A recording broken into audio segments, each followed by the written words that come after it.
Voilà, bien-aimés dans les seigneurs, nous sommes là sur notre chaîne Yesu Ndemakambo TV.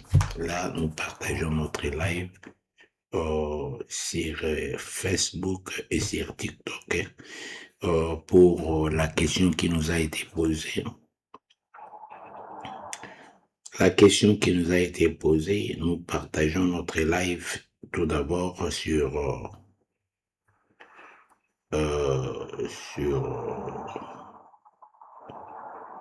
voilà. Notre live est partagé. On partage, share, on partage. Voilà, et si on partage sur Lady, nous partageons notre live, nous les partageons, nous partageons notre live. Bien-aimés dans les seigneurs, nous partageons notre live, nous partageons notre live. Voilà, nous partageons notre live. On est là, partagez votre live, partagez et sécurisez le live. Partagez abondamment, partagez les lives.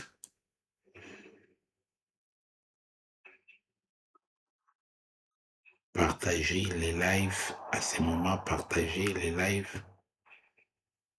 Nous partageons. Alors, partagez les lives. Nous partageons notre live. Partagez avec les bien-aimés. Partagez les lives. Nous partageons les lives. Voilà. Donc là, on est en train de partager notre live et nous parlons sur la question qui nous a été posée par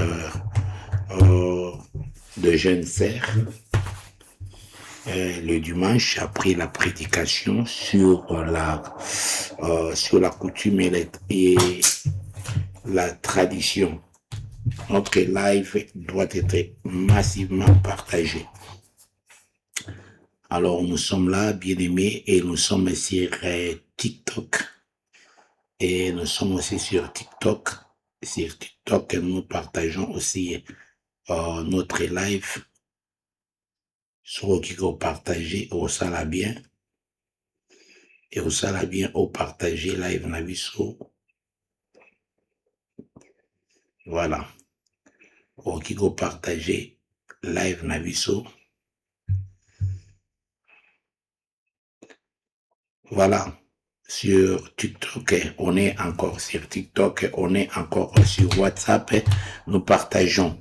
Voilà, nous partageons notre live, on est là, nous allons parler à ce qui concerne la coutume et la tradition. Beaucoup de questions nous ont été posées par le bien-aimé, bandeko ebele batuni ba question na o etali mama moto alingi akoki kokota na live na biso ya TikTok ya akoki kokota soki akoki kozwa parole akoki toujours kozwa parole tozali sur Facebook et puis tozali sur TikTok nde tozali kopartager. Alors coutume batunaki question lobby batunaki question etunamaki et surtout ba jeune sœur batuni mingi ba question na etali libala balobi ke coutume na ba tradition na biso par rapport na parole ya Nzambe.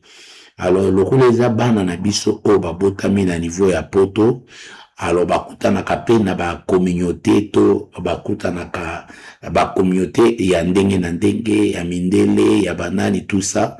Alors bazaki na besoin bayeba comment est-ce que bakoki ko posséder à un moment donné parce que ceux qui va posséder mabe et comme que no banana ba komi problème ezali ya information lokola bango baza ba chrétien en tant que ba chrétien tango bazali kotinda bazui mobali okomona muso azui mobali aza peut-être musulman, mutu muso azui mobali aza juif, mutu muso azui mobali azali donc mibali nyonso na bango baza kozwa donc baza kotala mibali na bango to bazui bana biso ya mibali bazui basi oyo bazali peut-être ba communauté na biso te. Alors sikoyo ba question bana ekotuna bakomaki na kati tokosala ndenge nini, est-ce que bongi ba respecter kaka ba makambo oyo ebongi pa na biso ndenge tosengaka bambongo na biso ba makambo na biso ebele tolingi tozwa quand même lumière à ce point là, bazwa lumière ekopesa bango ligne de conduite bango na ba position ya ba famille oyo bazali ba chrétien. Alors verset ya liboso tokomona na kati ya écran na biso oyo tozali kotanga ezali verset ya Marc chapitre 7 au verset 13. Marc chapitre 13 au verset 7 au verset 13, ezali koloba, c'est Jésus qui parle. Vous annulez ainsi la parole de Dieu au profit de votre tradition. Donc, na katikati ya ba coutume et tradition, la Bible approuve les coutumes et les traditions qui honorent Dieu, mais condamne certaines pratiques. Bible ezali ko condamner ba pratique o ezali ko honorer nzambe te. Na kati ya ba tradition ba coutume na biso ndenge tozali parce qu'il y a beaucoup de choses. Yango okomona tokomi par exemple tokomi problème ya dot, totuni question est-ce que dot ezali biblique, ça c'est de 1. Et de 2, les mariages coutumiers est-il reconnu par Dieu, ça c'est 2. De 3, quelle tradition honore-t-il Dieu? Tradition nini o ezali ko honorer nzambe na biso. Voilà la question oyo ezali ko tournama ou quelle tradition annule la parole de Dieu. Comment distinguer la coutume de la volonté divine? On a eza ba question ebele o ezali ko tournama oyo bana biso bazali na besoin ya accès na yango mais selon les écritures. Et ce qui tokotala na niveau ya Facebook tozali na ba alors ba ezali na ba condition ba tradition oyo ezali ko honorer nzambe te na ba coutume oyo ezali ko honorer nzambe te. Yango alobiki vous annulez ainsi la parole de Dieu au profit de votre tradition. Wana na Marc chapitre 7 au verset 14. Bazako anitoza ko anile yango na nini? Na ba pratique oyo ezali ko honorer nzambe te. Parmi ba pratique peut-être oyo ezali ko honorer nzambe te, on peut citer quelques-uns. Il y a ba pratique pour na ko comprendre. Pourquoi? Parce que tokomaka na problème. Nalobaki na église boy. Nalobaki na église boy. Biso nyonso tokoma lokola ba Congo. Lokola ba bike toti na royaume Congo, biso nyonso tokoma lokola ba Congo. Pourquoi tokoma lokola ba Congo? Parce que biso nyonso tokoma kosenga dot na biso ezo dépendre comme lokola tozali batu nyonso na Congo baza ba Congo non? Batu mususu baza baluba, batu mususu baza bangala, batu mususu baza ainsi de Swahili, ainsi de suite.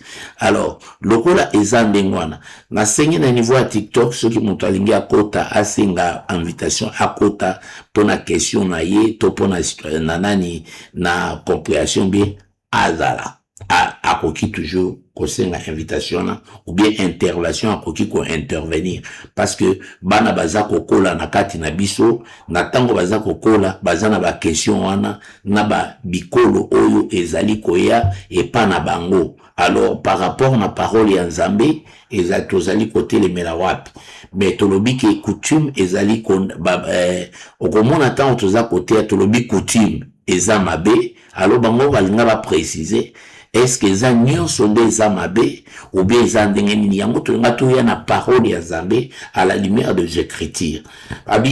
Par exemple, ce qui totangi na Deutéronome chapitre 18 verset 10 à 12. on a au moins que consultation des morts. Au moins consultation des morts, ils allaient parmi culture, coutume, oyo biso tozanango, tradition, ya kolobake, en tout cas, ceux qui m'ont biso peut-être assez akufa, na koki ko contacter ye, to koki ko kene na cimetière, tout ça la kaba cérémonie, donc, tozali kokota en contact avec les morts. Par exemple, tango tokendaka kokunda batu, tokei tokome na cimetière, tobandi koloba, koyebisa moto yo, akufi, talaboye, salaboye, talaboye, et d'ailleurs, avec ça, tolobi na yeke, moto abomi yo, tuka ete olanda ye, otika ya tamukete, osomona.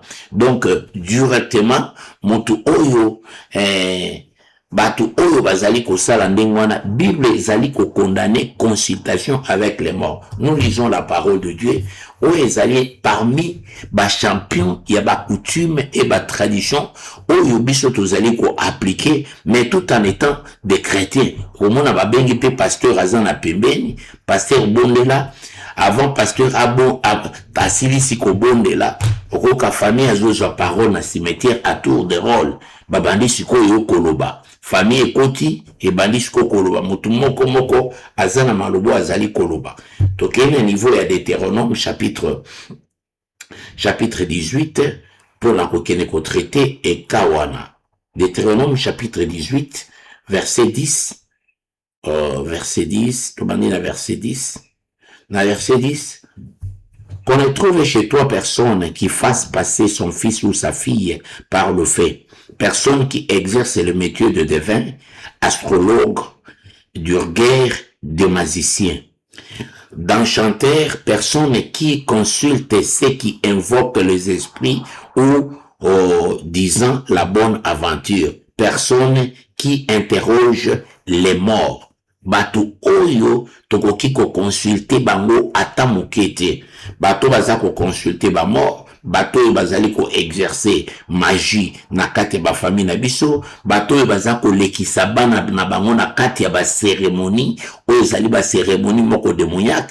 Ba mosusu ba lekisa bana na bango na se ya makolo na bango alekisi 1 2 3 na selon ba coutume ba tradition biloko wana nyonso oyo ezali ko honorer Nzambe te, oyo ezali basé na parole Nzambe te, ezali condamnable na miso ya Nzambe. Nzambe azali ko condamner yango parce que na verset 12 balobi, car quiconque fait ces choses est en abomination à l'Éternel, et c'est à cause de ces abominations que l'Éternel ton Dieu va chasser ces nations devant toi. Voilà.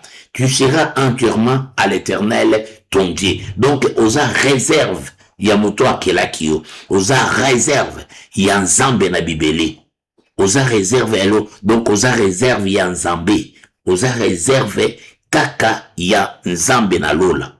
Yangona bazali kopesa biso na kati ya livre ya Deutéronome. Donc bato bazali ko consulter. Consultation na ba mort eza na ndenge ebele. Consultation ba msula osala consultation na ba mort, na ba photo na ba photo ya ba mort, à un moment donné akoki kozwa photo ya muto akufa abandi kolela likolo ya photo wana azolo ba maloba, donc ezali directement lokola muto akeye na cimetière ya muto wana. Ezali muto wana azolinga akota na katika akota directement na ba esprit wana.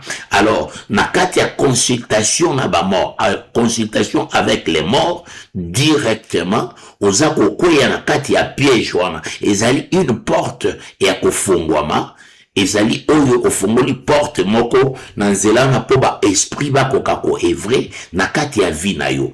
Voilà. Donc oyo tolobi première position ya ba coutume oyo eza mabe ezali consultation oyo epa na biso. En tout cas soki muto akufi il faut tolaka, il faut toloba, toza na cérémonie tosalaka na muto oyo akufi, et puis toza na maloba makambo nyonso na nde tobengi consultation. Oza ko consulter ba mort to mutu moko boye na kati ya vie na ye amikanga ndenge wana koma parce que pendant que azalaka na pasi ye akendaka kaka na cimetière ya mama na bango, akenda na cimetière ya papa na bango, kuna akenda koyebisa ye ba makambo, akenda kosala ba makambo bele nyonso wana tobengi yango ba coutume oyo ezali ko honorer Nzambe te, oyo Nzambe apekisi à partir ya Deutéronome chapitre 18 verset 10 à 12. Voilà. Donc, tu évolué. Ce qui toke to tangi na livre, il y a Exode. Parce que tu allez ko énumérer en mot. Exode chapitre 22. Dans le livre Exode chapitre 22, au verset 18, 22-18, trotanga parole en Zambé, 22-18, parole en Zambé et le Biboy. Na 18, tu ne laisseras point vivre la magicienne. Donc, awakutu hors de epesamike okoki kotika obabengi magicienne à vivre te. À vivre te. Pourquoi? Parce que magicienne, sorcière, na ba version susoko kabalobi ki sorcière, magicienne ou bien sorcière. Donc, okoki kotika ba vivre te. Katikati na se amoy, c'est-à-dire que a sentence de mort. Donc il faut koboma, il faut bakufa. Bien aimé dans le Seigneur. Donc na kati ya ba famille na biso en tant que ba chrétien, tokoki kozala, tokoki ko appliquer magie comme sorcellerie na kati ya ba ma famille na biso en tant que ba chrétien eza moko tant watumba aote ngana kingela ka famille ngana zawa na pona ko kingela famille. Bien aimé, celui qui garde c'est Israël, celui qui garde c'est Dieu, c'est Dieu qui garde. Nzambe nde azali ko garder, ce qui Nzambe a gardé Israël te, Nzambe ce qui a gardé binote moto aza ko garder ko batela za ko batela pamba. Mais toza lelo na bato oyo babengi ba chef de famille, toza na bato oyo bakengelaka famille bapesa bango bakodia. Alors ce sont des pratiques oyo Bible ezali ko condamner, oyo lobiki okoki kotika magicienne to sorcière à vivre te, parce que ezali déjà condamnable na kati ya parole ya Nzambe. Yango tobaki ke coutume ou bien tradition ou ezali ko honorer Nzambe te, yango Bible ezali ko condamner. Tokei na verset mosusu na Nombre. Wanato ke na Nombre 23, je pense que na Nombre toyebi ezali lisolo toujours ya tata oyo. Nombre chapitre 23 au verset 23. Verset 23, boyebi keza histoire ya Balak, verset 23.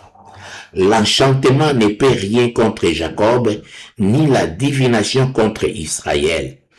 Au temps marqué, il sera dit à Jacob et à Israël, quelle est l'œuvre de Dieu? Donc, à toujours ba divination, donc, kokende ko consulter batu, oyo toke ko consulter batu, ba bengela biso batu, bakufa, bakoko, nenge tolobela kango kaka, eza nango buko, oyo etuzu sala, eza nango bokoko. Na kati ya bokoko, oyo tuzana yango eza juste wana pona kosunga, bokoko eza mabete, bokoko eza po, donc on se justifie na plusieurs manières, mais ezali condamnable parce que bakoko wana basi bakufa, il ne peut rien na kati ya se ya boy. Vous comprenez déjà? Donc na se ya boy, eloko moko te, mutu moko te, donc na se ya boy, mutu moko te, akokiko azana droit ya ko consulter ba ancêtre na ye o bakufa. Peut-être au komona batumusu ba yebiso ok, non Jésus peut a consulter qui na transfiguration, a kena ko consulter Moïse na Élie. Mais ce sont des personnages où Élie a koufaté, il n'y a pas de cimetière, parce que Élie a mataki. Et puis, tant au total, Moïse a bien amataki dans la montagne. Une personne disparaît, mais à un moment donné, la Bible, quelque part, nous dit que Cornaïs a qui disputait entre Satan et Nzambé. Mais ce sont deux personnages. Oh, la Bible, image au bapesaki, ezalaki juste prophétie, ezalaki message. Yakolobake, Moïse est déjà passé, et puis Élie est déjà passé. Nous sommes dans les temps, il y a Jésus-Christ. C'est un message qu'on juste babandaki ko passé. Parce que na kati ya message wana, Moïse alobaki côté, Élie alobaki côté. Nde yango na senga kanabato, bon observer. Est-ce que il y a eu une parole que Moïse na transfiguration, na Matthieu 17 alobaki? Non. Il y a eu un message que Élie alobaki? Non. Awa na kati ya transfiguration, toyoki kaka, apôtre Pierre, moto azali koyebisa ke ekozala malamu ke tozala esika o papa Christian tapote epa na ngai kuna na TikTok. Alors, aza koyebisa ye que voilà, il fallait tout tonga 3 tentes awa moko pona yo, pona Moïse, pona Élie et to demeurer awa. Mais voilà, Yamasolo oyo eza eyokanaki kaka ya Nzambe ou alobaki, celui-ci est mon fils bien-aimé à qui j'ai mis toute mon affection, écoutez-les. C'est-à-dire les temps de Moïse et d'Élie étaient passés. Donc bamemaki kaka ba image wana pour dire que ce temps est déjà passé. Et si est passaki nango lokola temps wana eleki et c'est fini. Tant wana eleki ya Élie, eleki ya Moïse, eleki et comme temps il y a Christ dès la transfiguration. Alors okoki ko consulter bato yo basi ba kufite.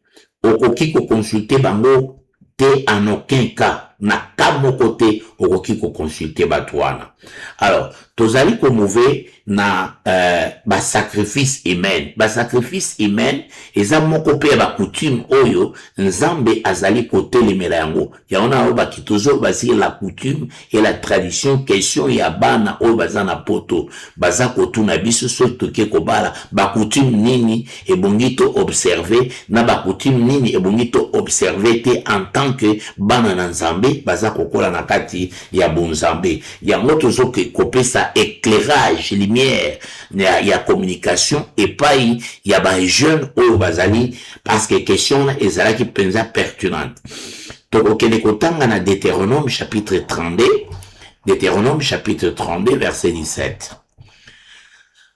Deutéronome 32 17 Bible lobi boye na 17 Bible lobi ils ont sacrifié à des idoles qui ne sont pas Dieu, à des dieux qu'ils ne connaissaient point, nouveaux venus depuis paix, et que vos pères n'avaient pas craint. Tu as abandonné les rochers qui t'a fait naître, et tu as oublié les dieux qui t'a engendré.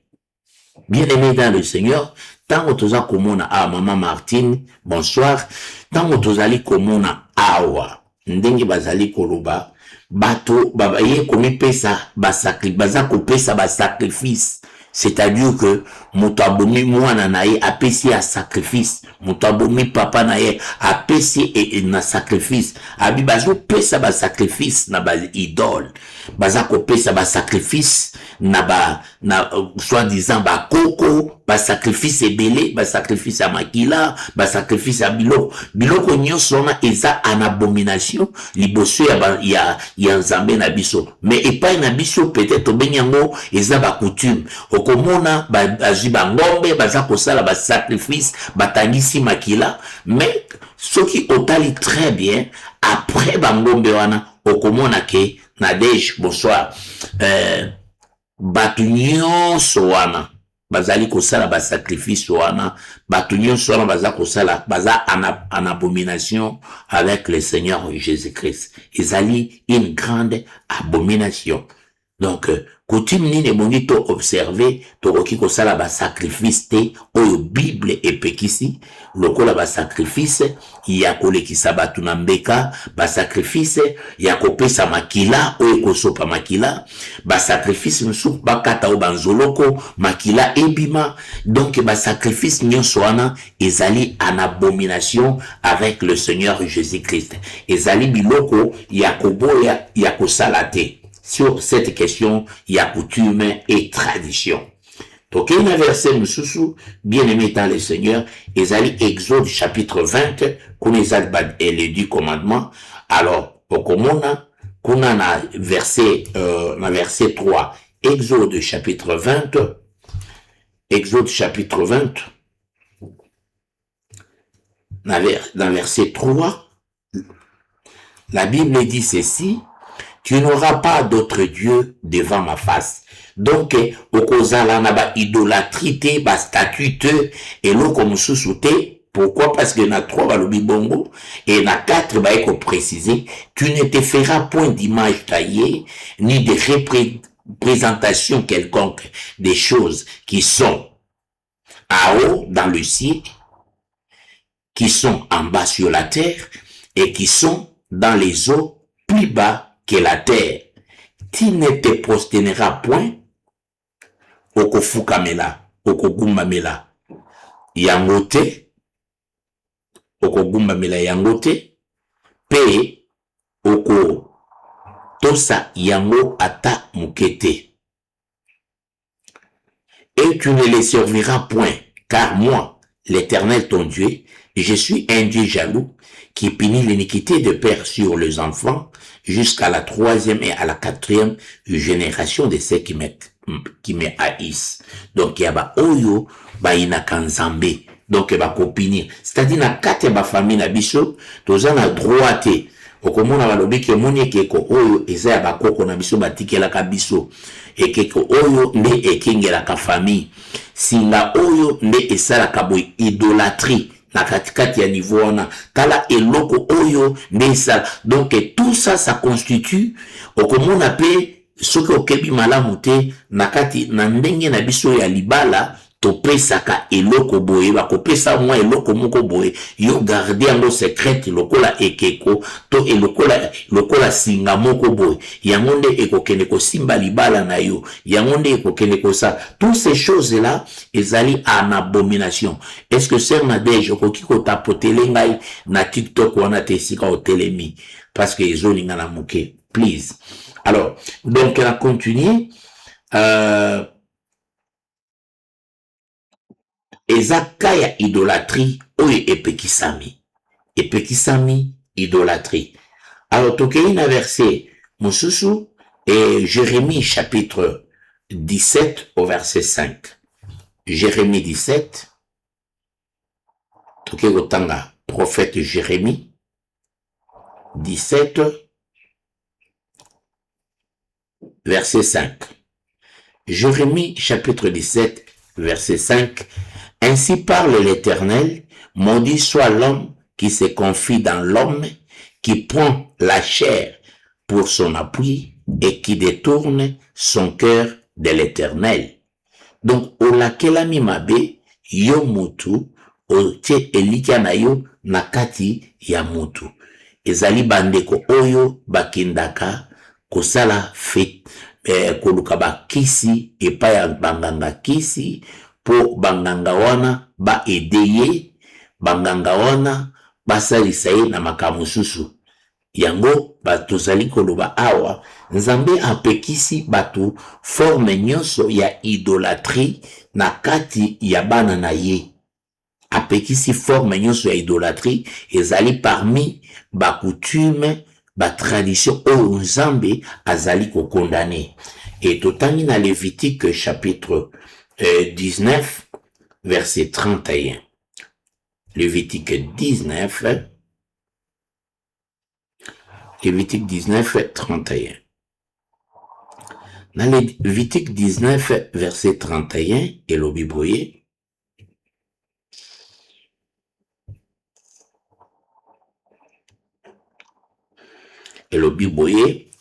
ne vous tournez point vers ceux qui invoquent les esprits, ni vers le devin, ne les cherchez point, de peur de vous souiller avec eux. Je suis l'Éternel, votre Dieu. Kotourne elongi na yo te epai ya batu oyo ba invokaka ba esprit. Ba oyo ba invokaka ba esprit, ba oyo ba kenaka epa ba devin, ba oyo ba bipe koluka ata bango te. Pona nini po bo participer na salité na bango te. De peur de vous souiller avec eux. Car je suis l'Éternel, votre Dieu. Okende juste kokota na kati ya potopoto pamba. Papa Christian tapoté dans nos places wana. Voilà. Donc, tokomi na stade wana. Alors, le quatrième point, avant tokota oyo c'est ça ba coutume onzamba zali ko condamné na ndenge question etunamaki. Et toke kotanga na livre ya Acte chapitre 19 verset 19. Avant totanga na Acte totanga na Deutéronome 12 31. 12 31. Voilà, c'est vers la fin.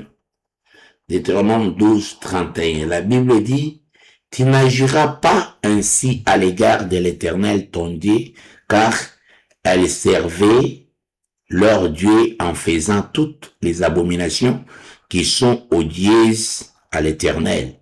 Et même elles brûlaient au feu leurs fils et leurs filles à l'honneur de leur Dieu. Monique, ezana ba pratique mususu babane ko tumba bana na bango ya basi pe bana bango ya mibali. Donc na moyen toujours ya ba coutume na ba tradition. Donc yango komona ke batu oyo nzambe abandaki kotelemela bango mingi ata na temps ya Jésus toalaki na batu oyo babengi ba sadicéens bazalaki wana ba groupe wana religieux ezalaki na ba coutume et banai ko appliquer ba coutume ba tradition ba lavement des mains ba nini tout ça ezalaki na biloko ebele et banai ko salima na kati na bango. Ya nzambe aza kopekisa ba abomination oyo na katikati na bana na ye. Alors soki okei na livre ya Acte chapitre 19 verset 19 okomona kuna 19 na 19 elobi. OK. Bon. Et un certain nombre de ceux qui avaient exercé les arts magiques, ayant apporté leurs livres, les brûlèrent devant tout le monde. On estima la valeur à 50 000 pièces d'argent. Donc, ba oyo so bazalaki na ba art magique, ba art, ba livre, ba bijoux, ba biloko ebele ya ezaki ya ba valeur ya makasi bayaki nango et puis ba pesaki yango na makolo parce que nous sommes dans les livres des Actes ya ba apôtres bazikisaki yango pona ko condamner biloko oyo babandaki ko se communiquer nango na monde ya ténèbres. Alors coutume nini na tradition oyo nzambe azali pe ko agréer oyo azali pe ko sepela na yango ke ezali ko exister. Toke na procédure ya liboso nzambe azali ko reconnaître na katikati ya libala.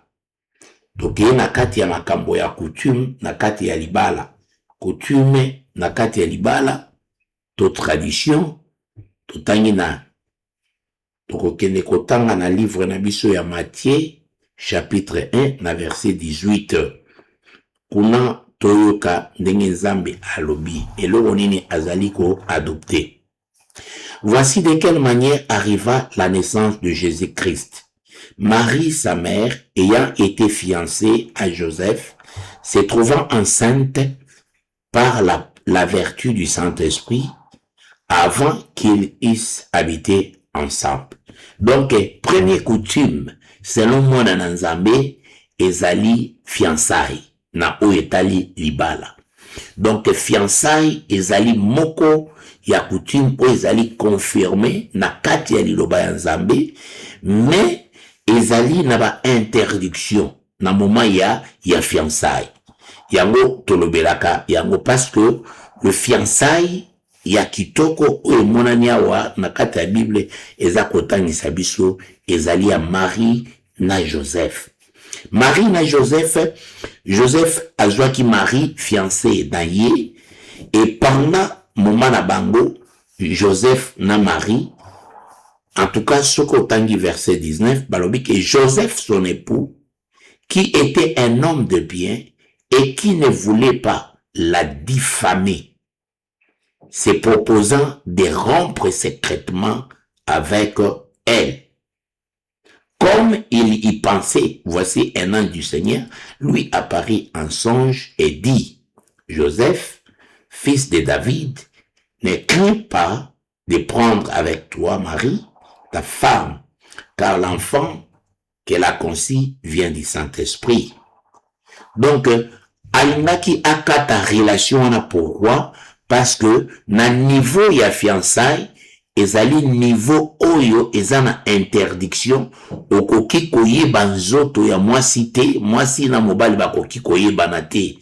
Eza moment oyo bazali kovanda to moment ya observation, eza moment oyo bazali ko passer temps ebele na kati ya prière, eza moment oyo bazali ko senga directif ya Nzambe, comme lelo na moment ya fiançailles eza pe moment to bakoki kokene kosala ba test na bango na niveau ya ba hôpitaux ekoki kozanga te pona koyeba que est-ce que bazali compatible ou pas baza compatible te.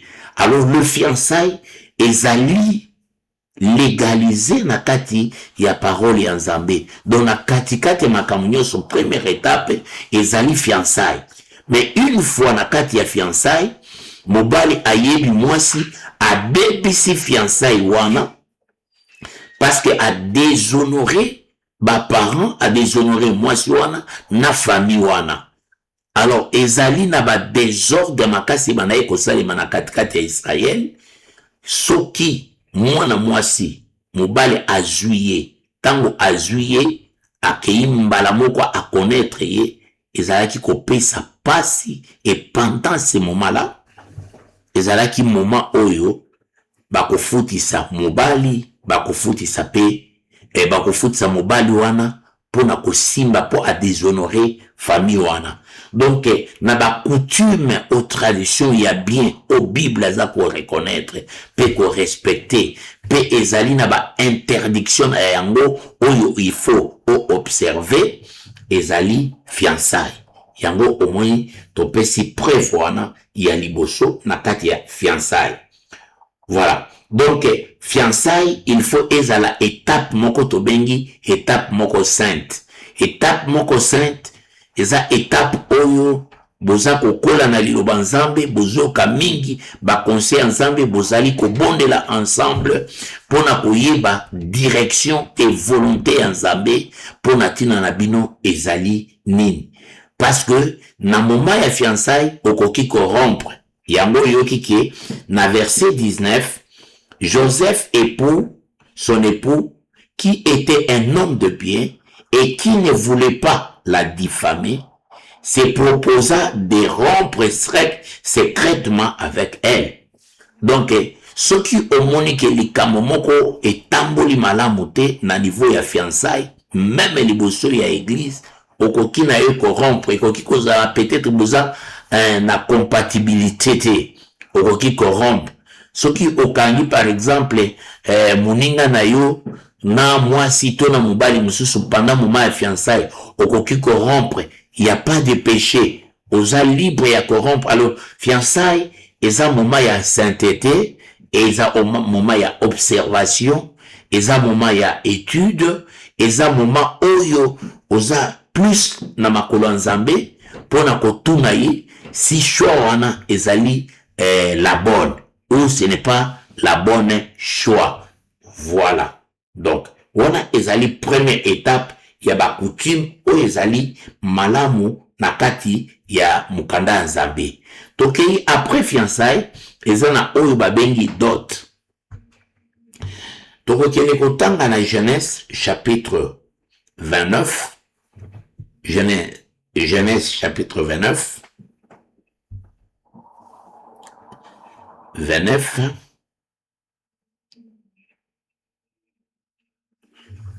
Voilà.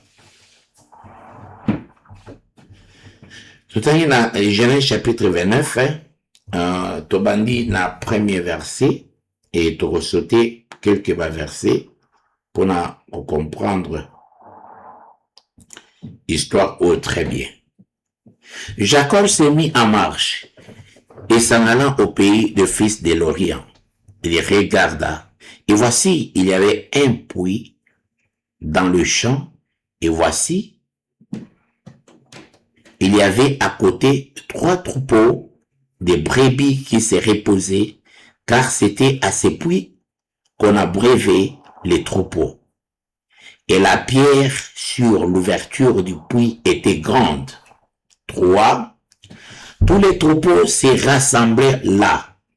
On roulait la pierre dessus l'ouverture du puits, on abreuvait les troupeaux et l'on remettait la pierre à sa place sur l'ouverture du puits.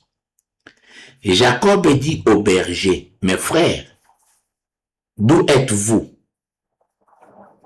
Ils répondirent, nous sommes des Charans. Il leur dit, connaissez-vous Laban, fils de Nachor? Il répondit, nous les connaissons. Il leur dit, est-il en bonne santé? Il répondit, il est en bonne santé, et voici Rachel, sa fille, qui vient avec les troupeaux. 7. Il dit, voici, il est encore grand jour, et il n'est pas temps de rassembler les troupeaux. Abreuvez les brebis, puis allez, et faites-les paître. Ils répondirent, nous ne les pouvons pas, jusqu'à ce que tous les troupeaux soient rassemblés. C'est alors qu'on roule la pierre de dessus l'ouverture du puits, et l'on abreuve le brebis. Comme il leur parlait encore, survient Rachel avec les troupeaux de son père, car elle était bergère. Lorsque Jacob vit Rachel, fille de Laban, frère de sa mère, et les troupeaux de Laban, frère de sa mère, il s'approcha, roula la pierre de dessus l'ouverture du puits, et abreuva le troupeau de Laban, frère de sa mère. Et Jacob baisa Rachel, il éleva la voix et pleura. Jacob apprit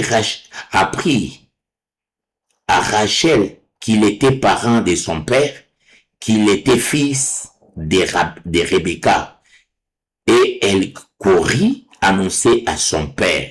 Dès que Laban y entendit parler de Jacob, fils de sa sœur, il courut au devant de lui, il l'embrassa et le baisa et le fit venir dans sa maison. Jacob raconta à Laban toutes ces choses.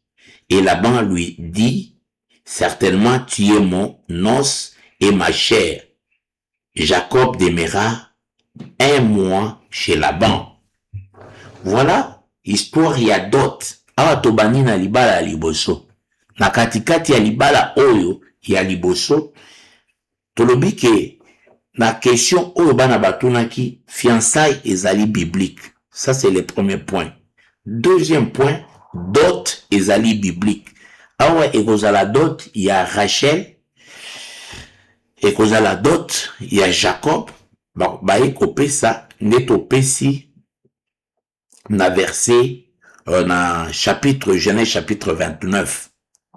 So, au talisiko na verset 16, or Laban avait 2 filles, l'aînée s'appelait Léa, et la cadette Rachel. Léa avait les yeux délicats, Mais Rachel était belle de taille et belle de figure. Jacob aimait Rachel et il dit, je te servirai 7 ans pour Rachel, ta fille cadette.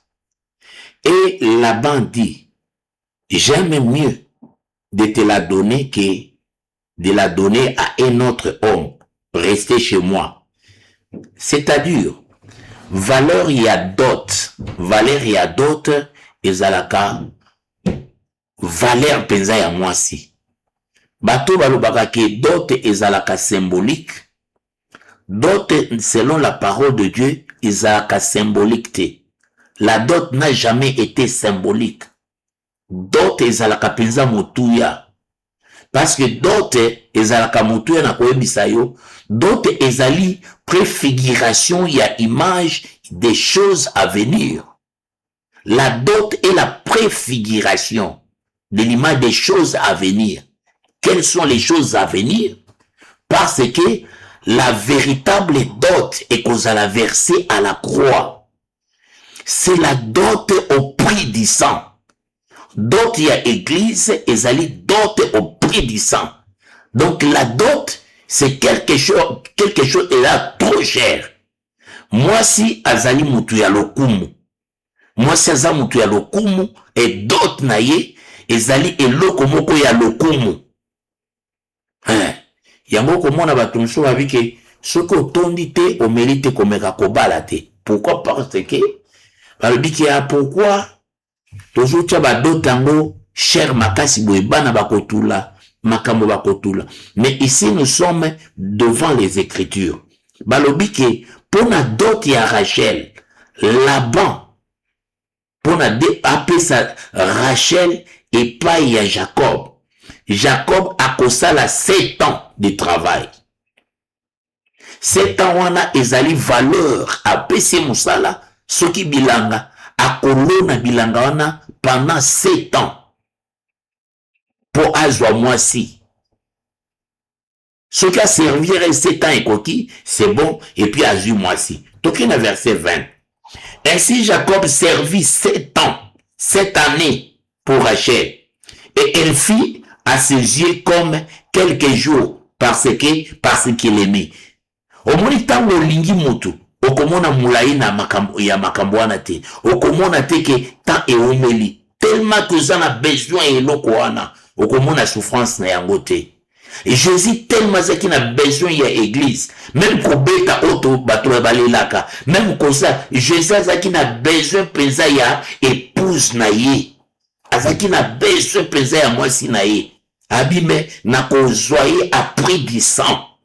Soki na kokita na sa mabele pona mwasi nanga na kokita na sa mabele. Jacob pe amonaki yango ndenge wana. Or na kati na chiffre 7, on a benga ka totalité. Donc a payé prix à totalité ya création nyos. Or la création mobimba et salamaki na 7 jours. Na repos. Pour Jacob akele kozwa mwasi pour akota na kati ya repos, il fallait accomplir 7 ans wana. C'est quoi? Le problème est comme Laban réunit tous les gens du lieu et fit un festin. C'est-à-dire, après dot, versement ya dot, ezalaka na fête. Oyo babenga kasiko ba membre nyonso ya famille pour na kozala na katikati ya fête wana. Alors, la zone sabana, ou peut-être à bazalité, bah, parents, il faut qu'on soit na bana, ceux qui va causer les sous sur ma question, n'a bango, pour vous aller na bango na ba question, réponse. Mais, et vous allez toujours en direct, na katikati ya église, parce que, ezaki tabou ba question, et tomba qui mingi dimanche. Après versement ya dot, Bible lobby, na Genèse chapitre 29, na verset, 22. Laban réunit tous les gens du lieu et fit un festin. Donc, basali fête sikoyo, yoka siko na kati ya fête wana.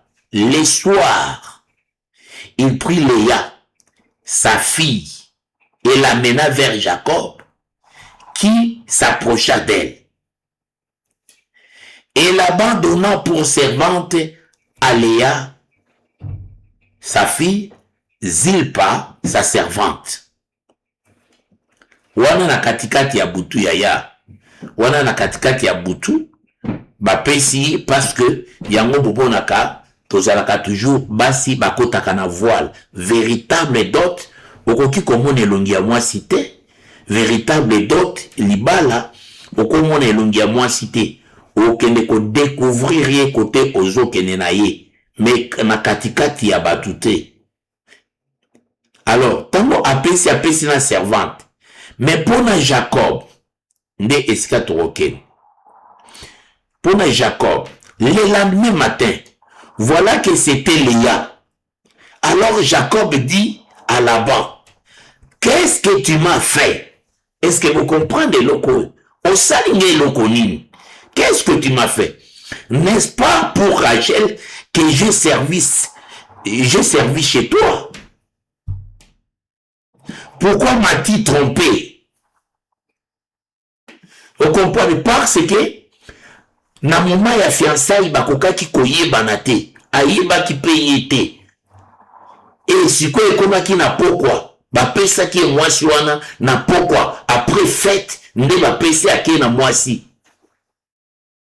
Tango alamuki aye komona ke mwasi wana ye wana te. Yeyo azali ko discuter. Et pas il y a Laban. Laban dit 26. Ce n'est plus la coutume. Au moni, ce n'est plus la coutume dans ce lieu de donner la cadette avant l'aîné. Et quand on peut battre belé, de verset où battre belé, va appliquer kango. Yo linga ko yele la ko bala ya no puto abali na nte. O mona teke chance ko e ko beba ko mona pe ya e pe abandi ko nyonga na kati na ye. Kete koti abandi ko nyonga. Parce que là-bas l'obiki eza coutume te et pas na bango que cadette abala avant l'aîné. C'est quoi l'obi? Achève la semaine avec celle-ci et nous te donnerons aussi l'autre pour le service que tu feras encore chez moi pendant 7 nouvelles années. Soko lingi po ozoye verset d'autres mususu. D'autres nezakaka bazoka kola yango te. O tozana kinzonzi te bazoka kola yango te. Là-bas kitisi yango ezaka 7 ans. 7 ans de travail pour ozwa mwasi. Po mwasi wana kobotelo bana bakopesa kombo bana na bakozala okopambola mana bana wana. Donc okoki kozwa bango kaka boete. Et pendant que naza koloba, soki nano opesa pe dot te. Soko opesa dot te, en tout cas ça kitoko te.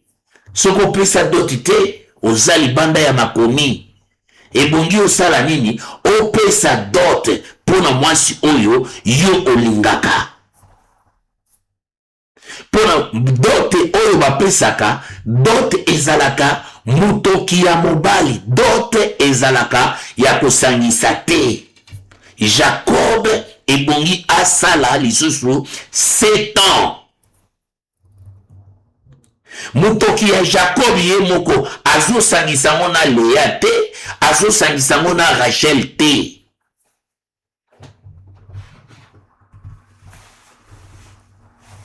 Soki azui mutoki na ye asangisi yango na Léa, asangisa mona Rachel, eza lisusu dot te omibali. Soki omibali ozwi malédiction, bana bakobotama, bana wana papa ekozala yo, mama ekozala yo, omibali parce que papa o alingaza papa na bango obala ye. Kosangisaka jamais bien aimé naza kote naza koyebisa ba jeune couple kosangisaka jamais mbongo ya dot. Awo na moni liboso soki otali Abraham akendaki kobalela mwana na ye, mais déjà directement ba donné échangé eza lisusu te kaya ya Isaac. Eza kaya Isaac te o babalelaka. Si quoi comme Kaya Jacob, oyo sika 12 tribus babimi, il faut abala ye moko. Azwa mwasi basi na ye na motoki na ye moko. Pour bana wana bazala béni sous mariage. Et pendant moment il y a 7 ans, et ça moment il y a fiançailles pour na ye.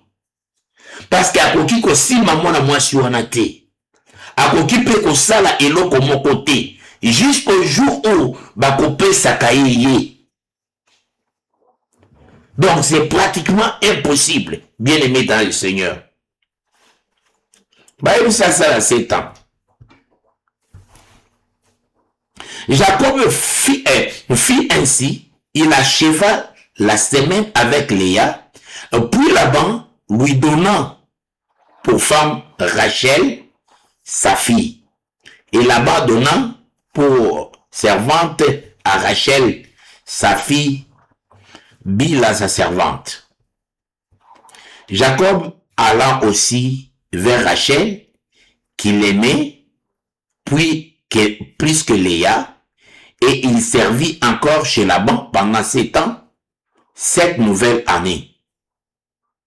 L'Éternel vit que Léa n'était pas aimée et il la rendit féconde, tandis que Rachel était stérile. Na okota kunate. Wana nzambe akoti na kati ya makambo wana. Yango na yebisi yo.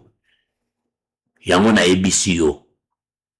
Papa volonté na ye ezalaki apesa Léa. Na ndenge papa apesaki Léa, nzambe pe accordé faveur kaka na Léa. Apesi Léa abota bana. Et bokomona ke bana nyonso Léa abotaki comme bazwaki comme mwasi ya oyo bapesaki ya liboso. Otolobi mwasi selon Nzambe et na mwasi selon Jacob. Rachel azali mwasi selon Jacob. Léa azali mwasi selon Nzambe. Omona mutu muso atuninga pona nini? Parce que komona na kati ya faisabilité, même na kati ya ba ouverture, okomona bana oyo Rachel abotaki na bana oyo ndeko oyo Léa abotaki. Okomona bango nyonso très bien na ba servante. So on continue na 30, kuna on continue okomona nyonso wana. Alors c'est important. Donc coutume ya mariage, fiançailles, versement ya dot oyo ezali séparé te ba dot na biso alelo te. Ba dot oyo toza kopesa omona moto mosusu ganga makasi. Wana mwasi na ngai me apesa ta dot te. Apesa ta dot te. Donc alekine kutata na fiançailles te apesela epe dot te. Yo pe kunoza wana mobali nanga apesela ta dot te. Donc même spirituellement, même les diables ayebi déjà que yo babala yo te. Satan yebi. Et c'est pourquoi bozobo tabana bana wana bazali protégé te. Pour Satan zana ba porte belé à kokota na kati ya libala wana. Soit disant libala. Mais oba congolais ba yobi ke yaka to vanda, yaka to kufa. Bamsola bengango yaka to kufa na kati ya kokufa wana oliba kufa ka bango mbale babani na koboma na bana banu baza kobota bato bazobota bana na eza bato bakufati benga na yaka to kufa ensemble babandi kokufa bakufi wana babandi kobota pe bibembe na bango bibembe ngo nde bana yango bomona Satan pona kokota pona kolia kosala bobo azana yena natina aza kokota aza kolia bamakila aza komema. Donc, au commun, bandi koluka ba solution de gauche à droite. Ma soeur, babala yote. Ma soeur, bapesela. Et puis, ce qu'on dit au salango, matalana, olingi oke de kosangisa peut-être mbongo ya tchal bénéfique, mbongo ya bana oyo zwaka, ali poba kende babala yo. Pe bake kobala. Pe oza consciente ke, mbongo babalinga eza yango te. Mobali oyo, atikali kobala ngai te. Abimisika mbongo ya bana. Eza matalana. Mais bana wana izaka kayaka tokufa. Voilà comment bozako induit. Tamo ya ate, ba pasteur bazana nguya te. Ba pasteur bazana nguya te, poso ni bazana nguya. Topesa kadim, topesa kende kobanda kobongisa, kende nano okene kopesa dot, o repare dot. Pona dot wana kopesa ya mutoki na yo, kende kokota kayu. Jacob akotaki kayu, po akende kobala mwasi na ye. Afutela kiye nyonso. Soki ezana mobali moko abotisa, akoma ko expliquer. Akoma ko expliquer. Boza na période ya fiançailles. Bosi déjà bokomi kovanda lokola mwasi na mobali. Période ya fiançailles. Na bazemi déjà kosopa kolongola. Période ya fiançailles. Boza ba chrétien à côté ni. Boza na niveau nini. Moment ya fiançailles ezali moment ya sainteté. Eza moment ya étude. Eza moment ya crainte. Eza moment ya crainte. Mais ceux qui te commis dans le moment, il y a d'autres. Il faut verser d'autres avant eux. Aussi, moi si. Satan a yebi. Quand Satan que n'a yo, to yebi parole en Zambé pour les cas Satan. On a eu le pour les. Quand ça bon côté. Ézéchiel 28. Ézéchiel 28. Qu'on se contenter dans des versets. Bible zama ya muzindo. Qu'on se contenter dans des versets. Sinon, okozala surpris. Nazo tangela, on a bandi Ézéchiel chapitre 28, on a bandi na verset 11. L'ananga très bien. La parole de l'Éternel me fit adresser en ces mots. Fils de l'homme, prononce une complainte sur le roi des Tyr. Tu lui diras, ainsi parle le Seigneur, l'Éternel. Tu mettais les sceaux à la perfection, tu étais plein de sagesse et parfait en beauté. Nabandela isuso kanenge Satan zali. Yoka eninga zali. Ainsi parle le Seigneur l'Éternel. Tu mettais les sceaux à la perfection. Tu étais plein de sagesse, parfait en beauté. Tu étais en Éden, le jardin de Dieu. Tu étais couvert de toute espèce de pierres précieuses. Des sardoines, des topazes, des diamants, des chitolites, d'onyx, des jasses, des saphirs, des scalaboucles, d'émeraudes et d'or.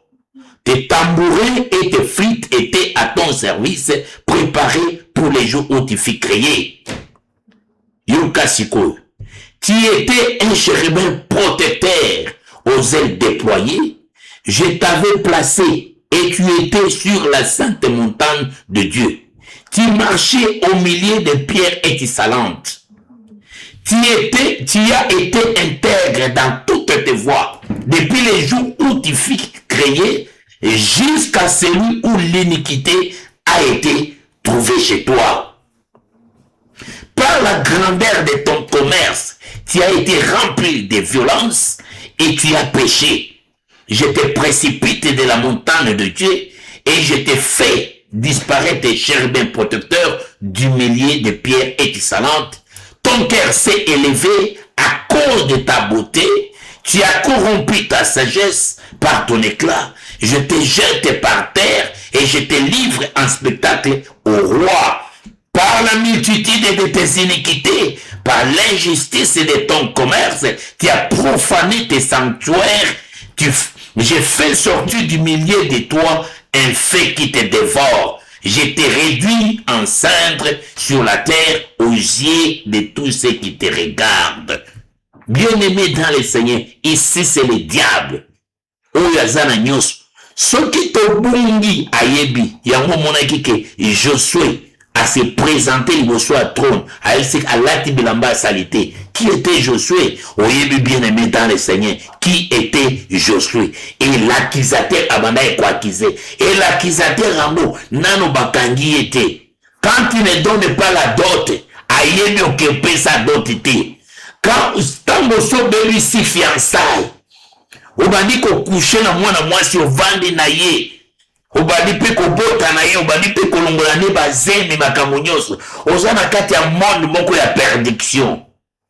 Oza na monde ya perdiction. Okobota pe obandi kobota bana, omonika bana bilongi, donc na bizali compliqué, makambo za compliqué, parce que diable ayebi ke wana bilei na biso. Wana bilei na biso. Sinon, c'est compliqué pour toi. C'est compliqué pour nous.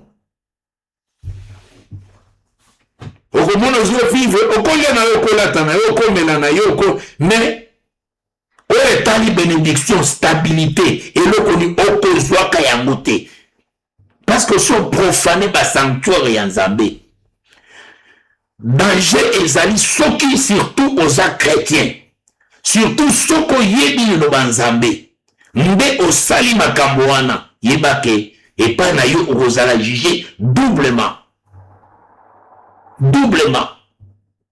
Balobi ombre nyonso, makambo nyonso eza ombre, nyonso eza révélation, il fait ya s'accomplir na kati ya moi. Voilà. Donc nous parlons de la dot, que dot ezali. Et dernier pour la lelo, donc étant dans la Genèse, chapitre 24, verset 60. Genèse 24,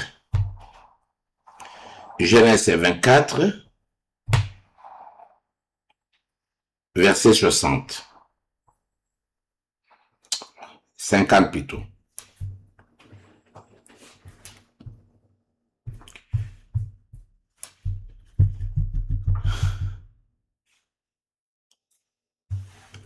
Alors, Joseph mourit. Genèse 24.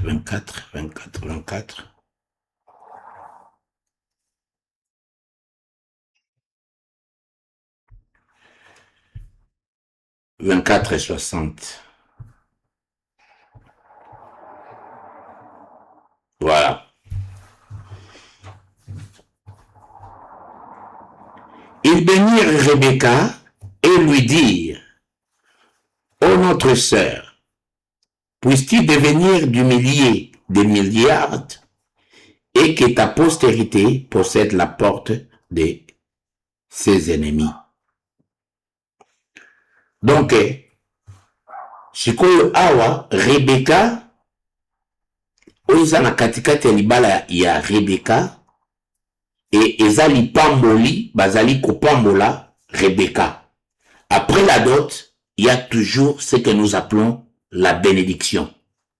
Nde bénédiction wana esika tobengaka bénédiction nuptiale. Et après cette bénédiction, il faut ekende kosuka na nini na étape ya libala selon la Bible et kosuka sikoyo awa. Tozo suka awa na Jean chapitre 2 verset 1. 3 jours après, Élie dénonce à Cana en Galilée, la mère de Jésus était là. Et Jésus fit aussi inviter aux noces avec ses disciples. Le vin ayant manqué, la mère de Jésus lui dit: ils n'ont plus de vin. Et Jésus lui répondit: femme, qu'y a-t-il entre moi et toi? Mon heure n'est pas encore venue. Sa mère dit au serviteur: faites ce qu'il vous dira. Or, il y avait là 6 vases de pierre destinés aux purifications des Juifs et contenant chacune 2 ou 3 mesures. Et Jésus leur dit: remplissez d'eau ces vases. Et ils les remplirent jusqu'au bord. Puisez maintenant, leur dit-il, et portez-en à l'ordonnateur du repas. Et ils emportèrent. Quand l'ordonnateur du repas y goûtait l'eau changée en vin, ne sachant d'où venait ce vin, tandis que le serviteur qui avait puisé l'eau le savait bien, il appela l'époux. Voilà. Donc, c'est-à-dire, après bénédiction, il y a la fête. C'est-à-dire, après la bénédiction, il y a la fête. Nde osika oyo, to salaka, to invitaka. Voilà, bien aimé dans les seigneurs, nameki ko décortiquer comment procédure ya libala ndenge ezali selon les écritures na oyo nzambe azali kosenga ndenge nini ebongi esalema. Alors na kati ya coutume oyo nzambe aza kopekisa. Et puis d'autres eza eloko ya motuya ekoki ko manquete parce que ce qui d'autres epesami te, en tout cas oza na porte pété. Oza na porte pété. Okomona tango Laban alandaki Jacob alobaki ke oza na droit likolo ya bana na ngai te pe ya basi na ngai likolo na bango te parce que na servaki yo pendant 14 ans. Na futaki nyonso sengaki pona bango. En tout cas il faut tika ngai na mwasi na nga na basi na nga na bana na nga na kende na bango parce que na futeli bango dot. Mutu nyonso basi ba futeli dot. Naza koyebiso mama basi ba futela yo dot, il faut ça la attention parce que oza déjà basi ba verser motoki ya mutu wana ati apesaki yango pona tina na yo et motoki wana ekoya ko chapeauter pona ko couvrir bana pona ko couvrir famille wana yango epesaka lokumu epesaka puissance que Satan ameka kokota na kati ya famille te. Pourquoi? Parce que ba fondation ya famille wana eza posé. Soko oza mobali ya solo na kati na poto, oza mobali ya solo na Congo. Moi j'ai vu des jeunes gens to bandai ko pesa mate yebisa o yebise lobike il faut obala opesa dot okende ba pambola yo okoma en ordre liboso ya Nzambe bitumba ekoki koya mais kozala makasi te. Bitumba ya libala na parce que oza en ordre devant les seigneurs de gloire. Eza na bato oyo batelemaka bamelaka baliaka oyo ba multiplier maloba na bango lokola vino oyo balukaka mai ekomi vino na katikati ya libala wana. Eza na bato balobaki ke bapambolama. Eza na ba osalaki yango mais osala mélange te, osala melo te, mélange te. Okamata mbongo ya mwasi te obala na yango mwasi. Yo mwasi kopesa pe mbongo epa ya mobali te po abala yo.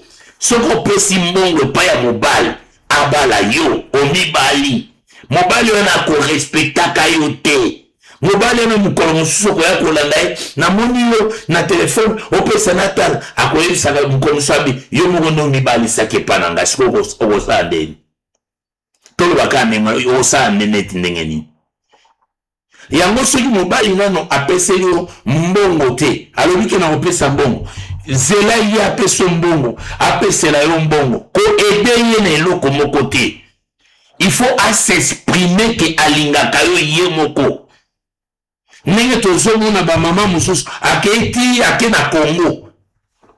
Azi jeune garçon apesi babilamba banini basali feti matalana boza kokende kokufa. Satan yebi ke boza kosala fabrication locale. Na fabrication locale ya libala wana boko panzana. Batu boni babengi ba comédien, batu boni babengi batu na ba Afrique.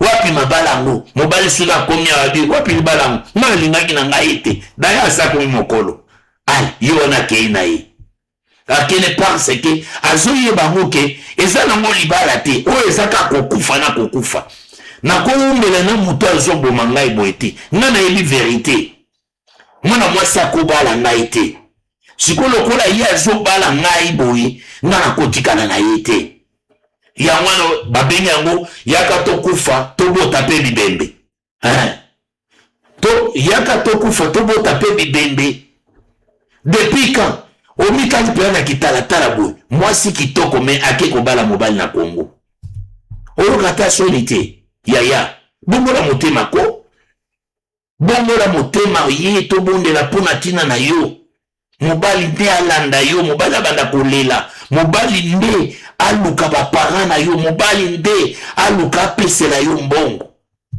soki bapesela yo te yo moko nde opesa mbongo Ah, bien aimé, nzelo ali feloza basopa na nzelo no ali felo dongo dongo. Yo okende okosele mukapena na pembeni group mbala moko. Eza ba coutume oyo Nzambe azali kopekisa. Azali kopekisa. Awa natangi Bible. Na lobite ke ono yo ye Marocain, biso na coutume na biso, biso ba Marocain, il faut babala biso. Soko za chrétien, ye bisa ngana na chrétien, lokwa na za chrétien, bino babala rabino, na kitoko na yo, na makamu ngana okene kokufa na yo te, molimo na ngai kokufa na yo te. Tu ne peux pas mourir pour quelqu'un. Polibala, eza biloko kosuka na se ya moi awa, na kokufa na yo te, pona eloko ekotikala. Okoteka am na yote, ote mobali wana, balika na ye na YouTube, na TikTok, azabo na boye, eza nyonso wana te bien aimé dans le Seigneur. La véritable bénédiction, otozali kolobela awa, oyo Bible natamboli na makomi, naza kopesa seulement makomi en Nzambe. Omona pourquoi tosalaka boye, na katikati ya libala. Yango na zelo ka Jacob. Na tango wana bakayo ezalaki pasi. Et puis là-bas talaki eke muto ya kozo mwana nanga ofelete. Oh azalaki mwana ser na ye. Habite mwasi bazoke ofelete. Mwasi a ofele azalaka te. Mwasi a kado azalaka te. Soko pesi mwana na yo pe muto ofele akonyokola ye pa akoyeba pasi na ye te. Mwasi bazoka ye a pris du sang. Jésus-Christ a pris son église, a pris du sang. Il a versé son sang pour la kosomba église. Et pour le dire que non, dot est un symbole. La dot n'a jamais été un symbole. Et ça est là pour motouya makasi. Toko tamsu boko kere meka kamawa. Babibo, to mamolio yela biso 10 000. D'ailleurs 10 000 les ont représentés. Prie à moi sur la tête. Ata yo moko maman, ata yo moko sœur. Obi tali pena batangi sur ba classe nyonso wana. Nako boko la boko le banda ba boko le batangi sur ba classe. Ils ont représenté 10 000 $. C'est rien. La dot n'a jamais été un symbole. D'après la parole de Dieu. Si vous avez la question, vous commencez la question parce que dès même sujet n'a continué nango semaine prochaine. Toza na d'autres na tchaki ce qui mutakoka kokota atu na question na ye mais loko les eza tabou na lingaina exposer matière. Tu as une question, n'hésitez pas à demander des questions. Voilà. Tokotani lobby juste na 12 heures et peut informer bino que Léopard na biso akobeta lobby à partir il y a 18 heures. Tokoyeba résultat il y a équipe na biso nationale comme biso nyoso toaka toujours tomibenga ba patriote. À un moment donné tokotala qu'est-ce qui va se passer avec les Léopards.